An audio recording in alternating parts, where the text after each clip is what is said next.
nangyari. And there are some media po na wala kabalo sa Ride It. Please introduce and ipakilala niyo yung company niyo, sir. Madayaw Davao. So, good morning sa tanan, no?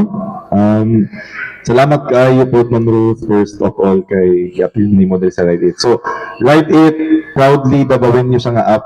So, gidevelop si Ride It dito sa Davao City with our team, and ang Ride It good guys, ang Ride It good kay basically ride hailing app siya. So, ang ride hailing app na familiar mo sa mga other apps nga nagabook mo og sakyanan, gabook mo og motor, ginana po si Ride It.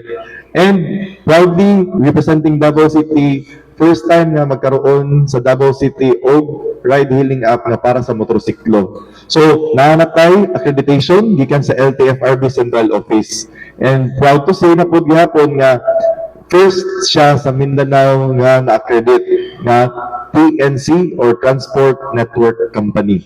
So kita marehistro gid pa sa national sa LTFRB. Matod pa karon nga mga panahon na nagaanda may kay para mag-hiring og mga taxi drivers as well as ato ang mga motorcycle pod nga ato ang ma-onboard sa atong app. So pinaagi niini mas safe ang biyahe sa mga habal-habal na atong mga masakyan ug isa pa makahatag sa kini og mga trabaho para sa mga tao nga naay mga motor nga gusto lang pud nga mag part-time nga mag-drive og motorcycle para mahimong Ride It driver. Ayon na bro. Okay, so saan na tayo, sir?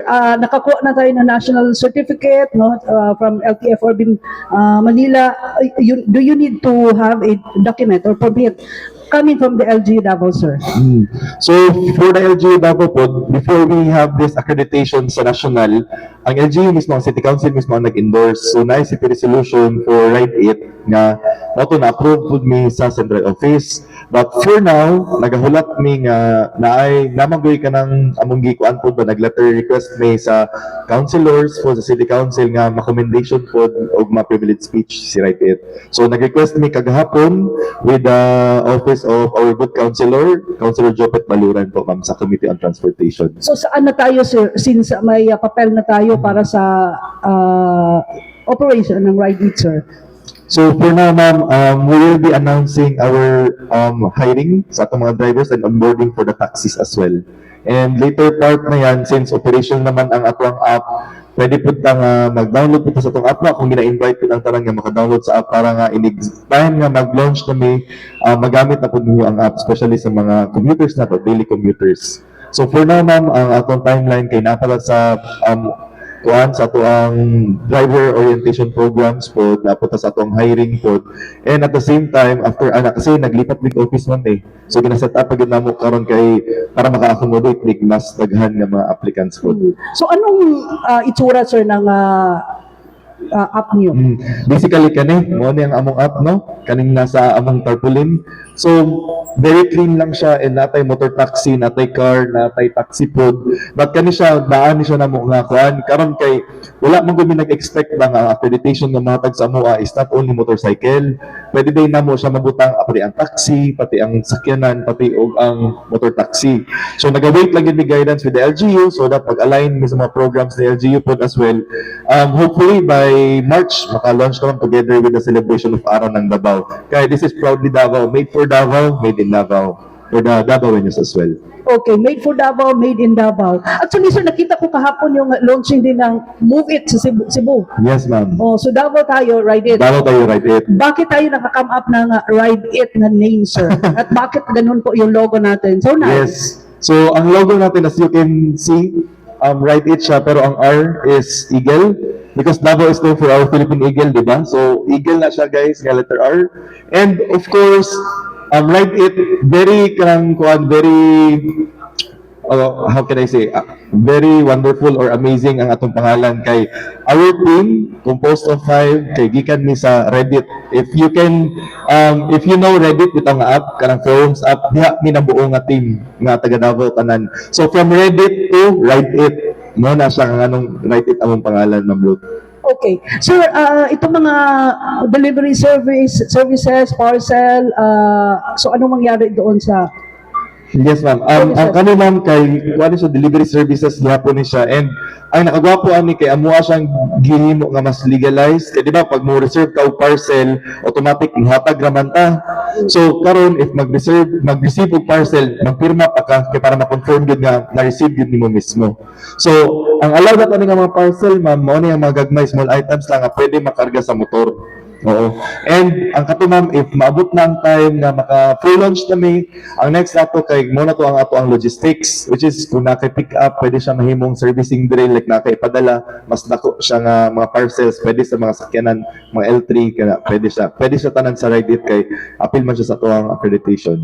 Okay, so ready na ba for downloading, sir, no? Ready na for downloading, guys. You may download our app, available in iOS and Android. Just search Ride It. And of course, gana ma'am, namin gina-prepare good nga sa Valentine's na mo ma-announce. Diba? At least namin mga tapromo. But it's a special trip. It's a trip abroad. And no lang sa akong masulti for na ma'am. So when are you going to launch the Ride It, sir, in Davao? Actually, since na soft launch na to siya from last year actually, we are targeting at least nasa March kay para inline siya sa araw ng Davao celebration pod. Because we are really proud, and even sila, I'd like to mention also RD Dondon of LTO, FRB, and RD Robilio of LTO, na they are very supportive of this app because this is the first time na naay app ang Davao City. And just to mention a few pod, di lang ako pangalan ang ubang kumpanya manggod is foreign owned. Na isa nga kumpanya nga nagadagan sa syudad, ang tag-iya kay Singaporean, na po isa nagadagan kay Russian ang nag-operate. But now this time hatagan tag chance mga purely taga Davao gid ang nagbuhat aning app. Taga Davao ang mga benefit pod as well kay we can combat the prices man ma'am. Pwede man ta mo pababa sa presyo kay local ra man ta. Wala tay dako nga mga kuan. So diha ang ato advantage because the main purpose of Ride It kay para pod nga mahatagan options ang commuter. Di ba kay usually pag mag-book na kanira magid nga app atong magamit, at least karon nga time na atay another option which is for Davaoenos as well ang gitawag na to Ride It. Thank you so much ma'am. Okay, so dali ra kay siya dito kon Ride It. Ride It. Ride It. Parang So amo ang tagline dai ma'am Ruth, need it, have it. Kaya ang amo yung pinaka pangalan sa corporation, Have It Software Corporation. Okay. So later Nana pa tayo business permit coming from the city government? Yes sir, ever since last year nga okay. soft launching business permit na kita from the Business Bureau, and karon ongoing siya for renewal pod. So, Kaya mag-change mo big office address. okay. But since last year pa, even though nga wala gyud mi nag-operate, na kita business permit daan. So, Kaya okay. compliant kita sa LGU. So, okay na kayo. Magnamang ko'y kuha na po na after sa inyong accreditation, ilang na pong gina-question na po karon kung na ba may business permit sa city, kaya ilang ginalikayan na itong naparehas na Yes, tapos sir. isa ka taxi fleet din sa Davao City. Yes, sir. Anyway, Last year pa sir, na tayo business permit yun. okay. Thank you, sir. Thank you sir. Kaya nga, if mag-apply og national accreditation, kailangan nga na business permit. Sumo Oo. ang... So, mo na siya isa sa prerequisites para mahimong PNC nga accredited nationally. So requirement gid ka Yes sa sir, FRB. required gid siya nga na kay mayor's permit from your city nga imong i-operate para nga mahatagan kag accreditation. Okay, thank you, sir. Kerry. First and foremost, ma'am, Davao City has legalized city ordinance for the habal-habal. And wala man good siya yung way of tracking dito, ma'am, especially for safety sa mga passengers. So, in a way, Ride It serves as a ride-hailing app na makurong dito na ito ng habal-habal. In a way po nga, dili sila maka-overcharge sa atong mga passengers. Kaya di ba, usahay nga, sige, 150, pero doon kayo, but because wala kay choice, sige na lang. Kaya wala man sila karang basis sa ilang metered fare man ba. But with the help of Ride It, makasure po na ito ang mga kanang commuters at mga passengers nga ang ilahapong gibayaran is sakto gid pud ma'am. And before po that lang nga man natay city ordinance ana, ang si Ride It man pud good is under sa startup community sa Davao, and based po sa studies ma'am, dire sa Davao given nga mo traffic tigid during peak hours and namang yung shortage po sa atong public transportation. In a way po ma'am nga ang kaning ato ang ride hailing app, ang gina-serve na to is katulad ang nag-exist na motor daan na gustong maging riders kay no employee-employer relationship man ni with the riders. Bisan pag part-time lang, so tagan ta mo example, For example, na ako'y motor, empleyado ko diri sa downtown, paulit na ko sa mga sa Turil.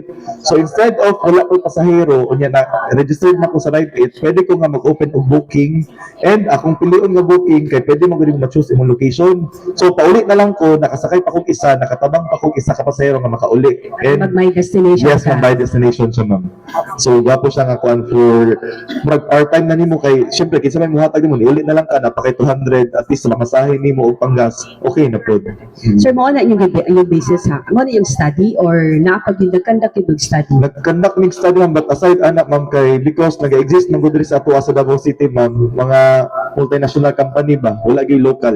So in a way pod nga nag-start up pod mi nga what if nga ang kani nga industry mo sudlod, because we know how people will really use the app, ma'am, ba, kay because kasabot mi kay local man ta, taga Davao man ta, kasabot mi unsa gyud pinaka-need sa city, which is in a way ma-serve siya ni Ride It.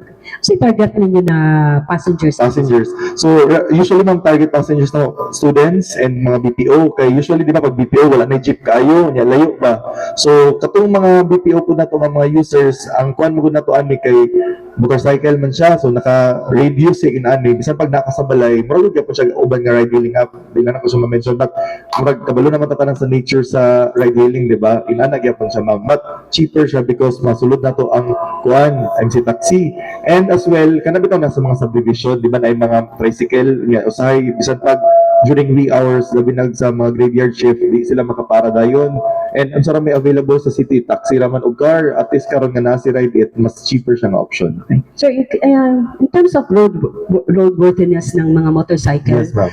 unsa dapat na ba ta year na unsa dapat ni siya nga motor o pwede itong bisag kugay na kay na motor pwede niya to nagamitin Yes, niya ma'am. for ride? That's a very good question, ma'am, especially sa mga gusto mag-apply. So at least, ma'am, I'm 3 years old nga motorcycle. Yes po, ma'am. But however, ma'am, tanawan mo ko naman ang condition. Like for example, kanang wala kayo nagamit, well-maintained ang motor, mong pag ipa-check na mo siya, usually naman mo pasar gihapon nga mga year 2020, 2022, pwede ra gihapon siya, ma'am. Kinsa ang check, sir? Nami mga team leaders po, ma'am, nga amo po na siyang ipa-seminar, ma'am, and with the help of LTO po and LTFRB, we are connected with them also, ma'am, para nga ato ang mga riders, ma'am, kay dili jud kamote. And musunod yun ta, especially nga ang motor baya, di ba? Yun sila nga isa ka tail ni mo itong manadaan kay buhara siya, dili siya para sa 4-wheel vehicle ba. But kaya ma'am, rest assured, ma'am, si Ride It pinabuhat tanan nga mga safety measures and precautions para makadeliver og safe nga biyahe sa tanan ng mga passengers. Thank you, sir. Kay